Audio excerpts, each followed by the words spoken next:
What's up guys, this is Astranox. You have Judge Kise, congratulations. She is insane, especially after the buff. And yeah, let me talk about different things for her. It's going to be her skill multipliers, her stats, what kind of builds you can run for her. I have multiple builds for her, what gear to wear, what stats, what sets, what artifacts, where, and also I'm going to talk about where she shines in the game, be it PvP or PVE. So let's begin with her skill multipliers. Well, I'll talk about her skills first. So defense down 50% chance after skill ups for 2 turns is very strong, especially for PVE. That's where you're going to be using that thing the most, because PvP, it's all about skill 2 into skill 3, or just skill 3 depending on what build you're going to go with her. So very strong skill 1, and she's elemental neutral because she's light, so that's another major plus. Skill 2, you've got the dispel, 75% chance, 3 turn cooldown, very good. Soul burn, extra turn, so powerful. And skill 3, 3 separate chances to put the enemy skill on cooldown, so good, so good. And 5 turn cooldown. So the skill multipliers for skill 1, it is 187%. Skill 2 is 187%. Plus, for every extra targets, so in arena you got 5 targets, right? 4 targets, sorry. So it's gonna be 3 extra targets, so 30% damage increase with this skill. When you soul burn, it looks like it doesn't say, but it looks like the damage goes up a bit. So the extra damage, instead of being 10%, it's 12.5% per extra targets. So in arena, you're fighting 4, you got 3 extra targets, so that's 30% damage increase. And when you soul burn, it's 37.5% damage increase. Pretty solid. I mean, like, that's good, that's good. So skill 3, the multiplier on that thing is 168%. And let's talk about her stats here. So her attack is kind of average. Her HP is, for a warrior, it's definitely average as well. The defense, yeah, average as well. But the speed is where it's at, and that's definitely very good, very high for a warrior. Effectiveness 18%, always good on a hero that heavily relies on effectiveness. Well, if you're going to build her as a support or a hybrid, setup damage and support. But let's talk about different builds. So you can pair her with auxiliary lots. 4-star Moonlight hero, he is insane because he just instantly gives her a turn, no matter how much speed she's got in PvP. He just gives her between 80 to 100% combat shrewdness plus attack buff. What can you do with that? Well, you can just build her with as much crit damage, attack, and some effectiveness, like as much as you want, and you don't have to worry about the other stats, which is really great. And different artifacts that you can run on her would be, like, if you want as much damage as possible when you're cleaving, you're gonna run Portrait of the Saviors or Exorcist Tonfa. If you don't have Portrait of the Saviors, that was part of a challenge, that was like an event that is now over. And if you want to run her as a support and you want to boost your effectiveness as much as possible on the first turn, well, you're gonna go with Curse Compass. In PvE, in most cases, you're gonna be wearing Daydream Joker to increase her damage output against high HP enemies, like health enemies. And for that build with auxiliary lots, so you're going to stack as much, well, you want to reach 100% crit chance, of course. You want as much attack and crit damage as possible, and then you can invest a bit into effectiveness. Now for the jewelry and the boots, for the necklace, you're gonna run crit damage, and for the ring, it's gonna be attack percentage, and the boots is gonna be attack percentage, because you want to make her just, you don't have to care about speed. Just have her hit really hard. And on your auxiliary lots, you're gonna be wearing here, let me just show you the artifacts, so it's gonna be much simpler to understand.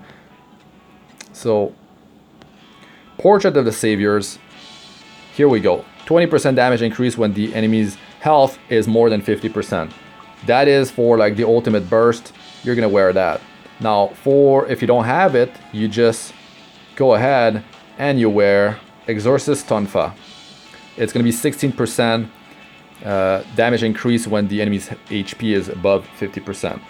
Now for PVE, you're gonna be running Daydream Joker, scales with crits, crit damage. You want as much speed as possible on her when you're wearing that, and you want to have defense down debuff on the enemy to really scale Daydream Joker's damage. And the Cursed Compass that I was talking about, sorry, I'm talking about different things. I just want to go through the artifacts and when you would use those. So effectiveness increased by 50% when attacking on the first turn. So that is if you build her as a support, like with the speed set and hit set, and you want her to go first and put the enemy's cooldown on skill on cooldown. But the issue is that if they are running immunity sets, then you are in trouble because that strategy will not be working. But after the buff, her damage is very substantial, and she's gonna do really great for you. So this is Tagehel's Ancient Book, and that's what you need to wear on auxiliary lots, because he is a mage and you're getting 20 souls when this thing is maxed out, and you're gonna be able to soul burn skill 2 and then use skill 3 right after. No one can cut in like ML Bell cannot cut in, because extra turn like you just get it, you get the turn right away, and you just like unleash everything on the enemy. So that's great. Let me talk about that. So I was talking about what the build with auxiliary lots, right? I talked about what stats you should use. I talked about what main stats you want on your jewelry and on the boots. Now let's talk about the set. So for as much damage as possible, you should be wearing the destruction set, 4-piece set, or the attack set. The destruction set drops from Banshee, and the attack set comes from Golem. Now for the 2-piece set, I would go with crit chance from Wyvern, or you could even go with triple critical hit sets from Wyvern if you don't have access to destruction or attack set, and you're, let's say, just farming Wyvern and you're getting like a bunch of speed gear. So that would definitely be the best way to build her, to get as much value, like to get as many stats as possible from your set.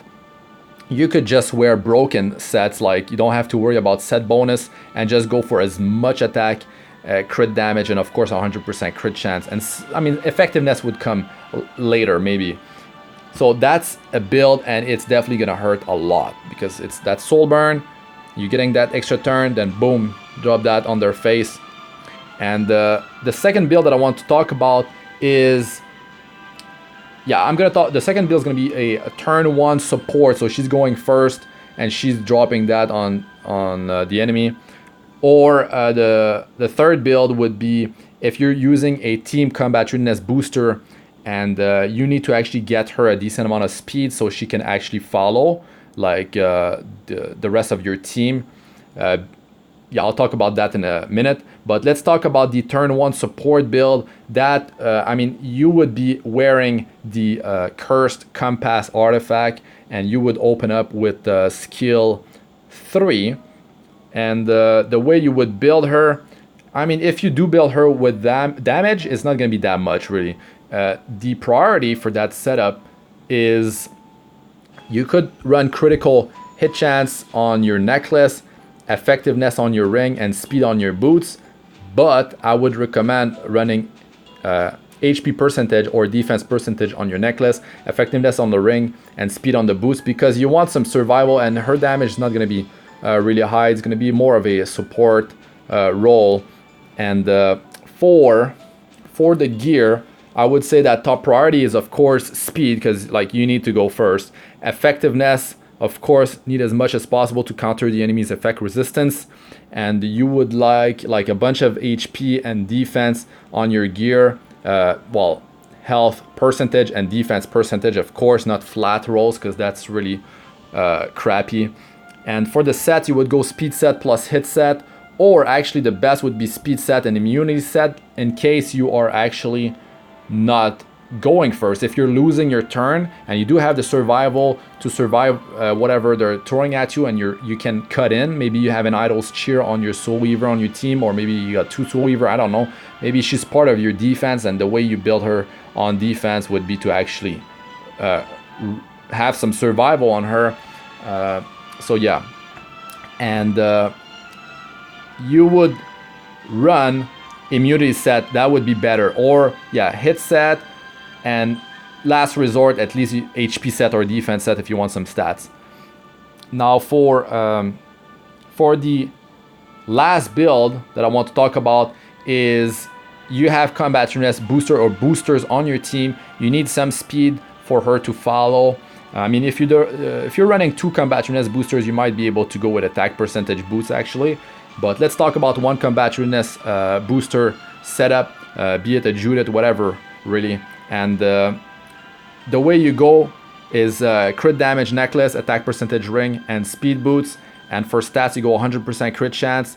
You go speed comes second. Of course, you need to tweak your speed so you can actually follow. If you are not 100% combat readiness after your boosters, you are in trouble. So speed has a high priority, of course. Then it would be attack percentage and crit damage. And you could always squeeze in some effectiveness, of course, if you want to potentially like mess up their skills. If there's like a Soul Weaver alive, whoever it might be, if you increase their cooldown and you don't have to deal with a bunch of healing and stuff like that, then that's really great. Now, I will talk about where she shines in the game. Of course, in PvP, just amazing in Arena and in Guild Wars. I mean, there's different builds, of course. If you have auxiliary lots, I highly recommend that you run her with the first build. She will deal so much damage, it's going to be ridiculous. And yeah, you can use that in Arena and in Guild War offense. For defense, that wouldn't work so well, really. She's more of an offense like hero. And if you want to use her in PvP and in PvE, I recommend that you build her with damage.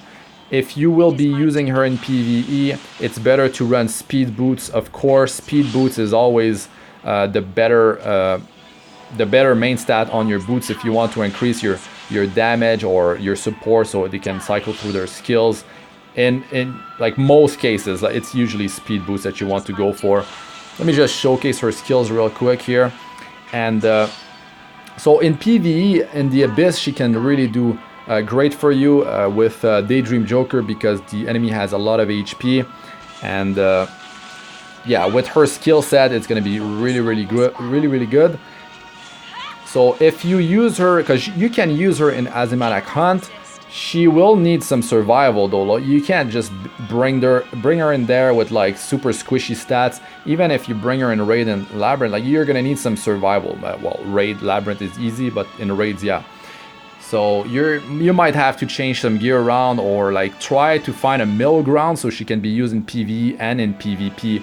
So if you're pairing her with auxiliary lots, you want as much damage as possible, and if she's super squishy, she's not going to be working out for you in PvE in most cases. So it would be preferred to run the build that is with a team combat readiness booster because she's going to be running speed boots, and she might have some survival stats, or maybe you swap one item so she can actually have some survival. Maybe it could be the ring that goes from attack percentage to HP percentage, something of the sort. So in Asymmetric Hunt, she can be used because her skill 2 actually dispels a buff, but 75% chance, so it's not super reliable. But I mean, this is always useful in PvE as well. The thing is, she's got defense break on skill 1, which is always super good, and all the AoE she brings, that's very powerful for Asymmetric Hunt to deal with the ads, because it's like that is top priority in there, and to dispel the Berserk buff is also very huge. She is very good in Raid and Labyrinth because she provides a lot of morale. When you camp, there's a lot of teams that are around 40 morale with her, so that's very good. With her kit, her stats and everything, she will do very good for you in there, so keep that in mind. And that's all for this video, guys. Thanks for watching. I'm Astranox. Like, comment, and subscribe for more. Press the bell icon if you'd like to be notified whenever I release a new video. And check out my other videos. They should be showing up on the screen now. Playlists of all sorts: Arena, Guild Wars, Guys, Tips, and How-Tos, and Abyss Force 62+. So check those out if you haven't. And also join my Discord server. The link is in the description. So once again, congratulations. If you got Judge Kise, she is insane. I wish I had her. But anyways, peace out for now.